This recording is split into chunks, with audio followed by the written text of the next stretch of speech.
menino, você guerreira de todo o Brasil e de todo mundo, aqui é o canal Raiz Tricolor. Eu sou o Gabriel Amaral e hoje é dia de giro de notícias. Hoje, dia 21 de maio de 2019, e eu devo lembrar que logo no início que tem vários temas importantes no vídeo de hoje, inclusive Arte Rio MDF, é o escudo aqui do Fluminense, escudo show em MDF. O link tá aqui na descrição, vai lá e acompanha. Agora se roda a vinheta, né? Roda a vinheta.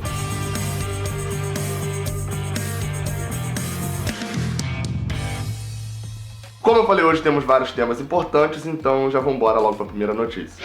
E a primeira notícia do dia fala de Marcos Calazans, exatamente, finalmente um desfecho para a história. Marcos Calazans, a partir de agora, será jogador do São Paulo. Depois de toda a história de Calazans, com o Fluminense, etc., se dará um fim agora, depois de concretizar essa negociação. Calazans vira jogador do São Paulo, vale lembrar que assim, né, aí primeiro os fatos, depois eu dou opinião sobre o negócio. Calazans, ele tinha contrato com o Fluminense até o final deste ano. Pela regra, 6 meses antes de acabar o seu contrato com algum clube, você já pode assinar um pré-contrato com outro clube, né? Por exemplo, o São Paulo podia assinar um pré-contrato daqui a 40 dias com o Calazans e o Fluminense não ganharia nada. E aí você pode estar se perguntando, tudo bem, mas saindo agora, o Fluminense também não ganhou nada. Não ganhou nada, mais ou menos. Por quê? Quais são duas coisas aí que o Fluminense ganhou? A primeira delas é que o Fluminense tinha 60% dos direitos federativos de Marcos Calazans e após a saída dele pro São Paulo, o Fluminense ainda fica com 30%. Isso é importante destacar. O Fluminense não vendeu 70% pro São Paulo, ele vendeu 30% e ficou com os outros 30% para uma futura venda do São Paulo. De repente, se o Fluminense quiser vender a parte dele também, ganha 30% do valor. E outra, a segunda contrapartida é que apesar de não estarem atrelando uma coisa a outra, o atacante Brenner, jovem, revelação, promissor do São Paulo, está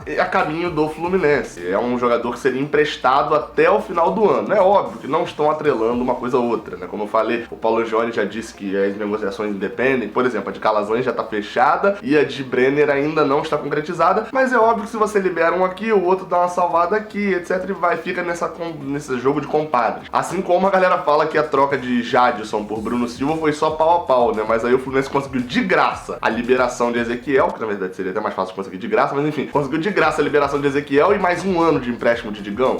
Não foi, né? Vale destacar, né? Como eu falei, a negociação de Brenner ainda não está concretizada, mas a galera do São Paulo já dá como certa a vinda dele pro Fluminense mesmo. Bem, olhando friamente, a gente pode chegar à conclusão de que o negócio, ele não foi tão ruim pro Fluminense. Friamente, né? Olhando só os números. O Fluminense ia perder o jogador até o final do ano, ele não estava bem nessa temporada, então dificilmente ia jogar várias partidas até o final do ano, o Fluminense perderia ele de graça. E como eu falei, né? Olhando friamente, ele vai pro São Paulo, se ele obtiver um mínimo de destaque no São Paulo, o São Paulo tem um mercado na Europa gigante, ele vende muito bem. Se você pegar as últimas vendas do São Paulo aí nos últimos 10 anos de jogadores jovens, o São Paulo ganha muito dinheiro com isso. Então o Fluminense segurar 30% dele pra numa venda de São Paulo por alguns milhões de euros, rende também alguns milhões pro Fluminense, né? Praticamente um terço da negociação. E além disso, né? Além do Fluminense não perder o jogador de graça no final do ano, ainda conta ali com o empréstimo do Brenner, né? Se ele vier mesmo até o final do ano, com o Fluminense tá brigando lá pra ter o tal do passe fixado e etc. Enfim, amarrando o contrato direito, é uma chance pro Fluminense também de usufruir de um garoto aí, de repente, conseguir a contratação. Bem, só que a parte ruim, e que a torcida não tá considerando tanto, né? A torcida tá reclamando muito dessa questão dele ir de graça, né? Eu já falei que ele não foi de graça, o Fluminense fica com a parte da futura venda, mas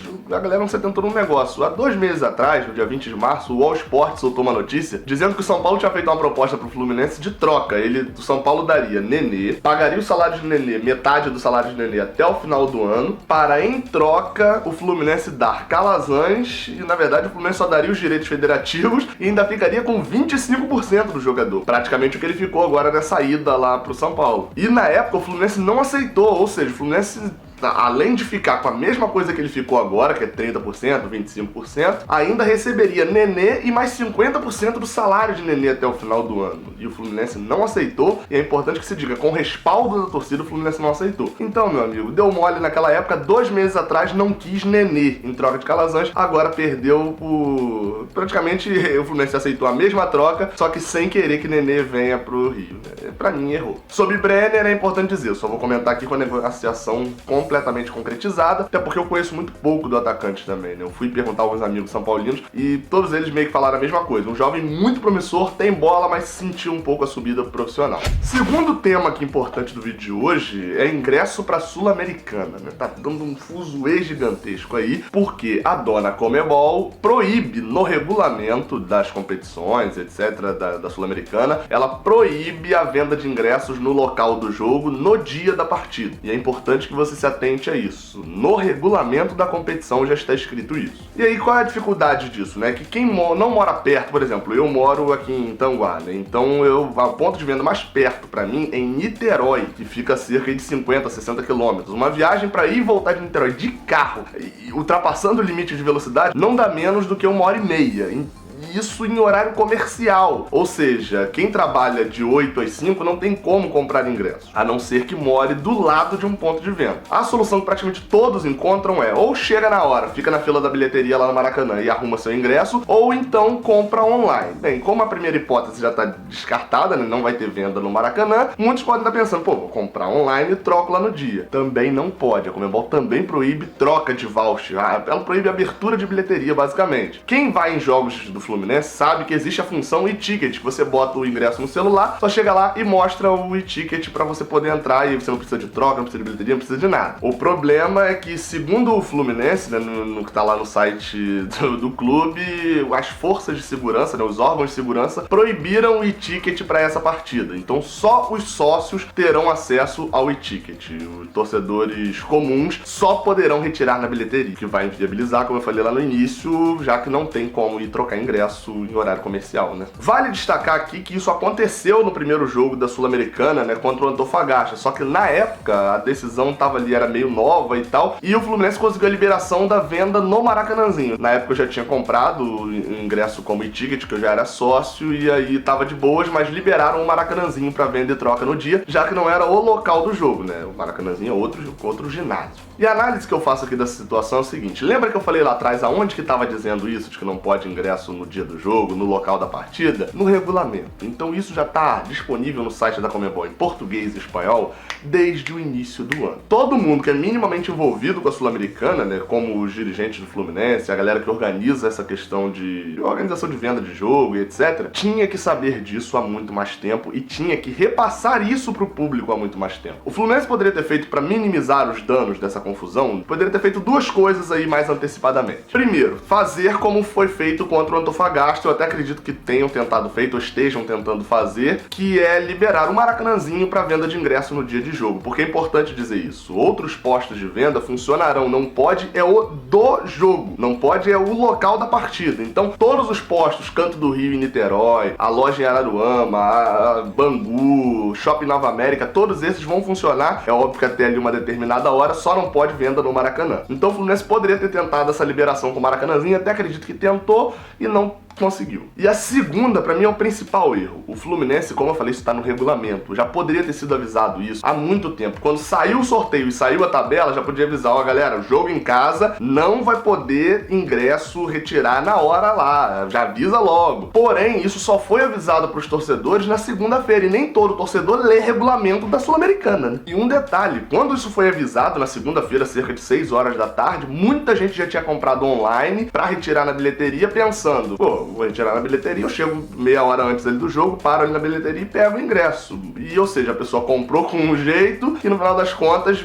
5, 6 horas depois foi avisado de que teria que ser de outro jeito. Outra coisa que o Fluminense poderia ter se organizado mais pra fazer também, já sabendo desse jogo, como uma operação especial ou algo assim, pontos de venda em locais de facílimo acesso pra quem tá no Maracanã. Por exemplo, no centro, né, ali do Rio de Janeiro, ou até mesmo próximo ali ao Maracanã, umas 2 quadras pra um lado, pegar um bar, não sei, tentar algum tipo de organização disso especial pra esse jogo, pra ser um ponto de venda e troca de ingressos. Porque já que a proibição é só pra Conmebol, não precisava ser pra todo o jogo não, mas só pra Conmebol, mete um ponto ali pra esse jogo, mete uma loja junto, sei lá, tenta fazer alguma coisa diferente. E pra ficar claro aqui, pra mim é um erro gigantesco da Conmebol, um negócio ridículo da Conmebol. Isso não existe, não existe. Mas o Fluminense poderia ter minimizado esse erro pro seu torcedor também. E pra ajudar aqui, né, no final, o torcedor que de repente não vai conseguir comprar e etc, enfim, ou é como eu, ou já comprou e vai ter que trocar lá na hora, ou então não tem ingresso, enfim, uma ajuda. O Shopping Nova América, a loja oficial do Fluminense no Shopping Nova América, vai ficar aberta até 8 horas pra compra e troca de ingressos. Por que isso é importante? Porque pra quem for ao Maracanã, por exemplo, às vezes a pessoa vai sair de longe e tal, vai chegar lá, é importante, dá pra ir do Maracanã pro Shopping Nova América, trocar o ingresso ou comprar o ingresso e voltar ao Maracanã. O metrô que sai ali, você vai até a estação Del Castilho, já é na porta do shopping, e a loja do Fluminense é no primeiro piso. Então, tirando a questão da fila da loja, de repente, pra comprar, em meia hora, no máximo 40 minutos, você sai do Maracanã, vai até o shopping e volta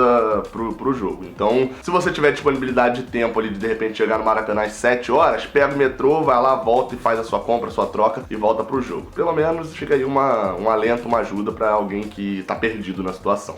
Eu lancei um vídeo hoje de manhã lá comigo jogando nas Laranjeiras, tá aparecendo aqui um evento muito maneiro lá, o Joga nas Laranjeiras. Vai lá, curte, compartilha, me vê agarrando, me vê. Naipe de artista, pique de Agenor. É praticamente isso que eu tô fazendo lá no jogo. Muito obrigado a todos, o likezinho aqui embaixo pra fortalecer. Saudações tricolores e até a próxima. Valeu! Cara, você já viu que aqui do lado tem 2 vídeos que provavelmente você não viu? Esse daqui de cima é o envio mais recente que eu fiz. E esse daqui é um vídeo especial que o YouTube separou só pra você. Se você não é inscrito, olha aqui embaixo. Aperta no botãozinho aí no escuro do Raiz Tricolor, se inscreve e me dá essa moral, beleza? Muito obrigado por ter assistido até o final e continue apoiando o Raiz Tricolor.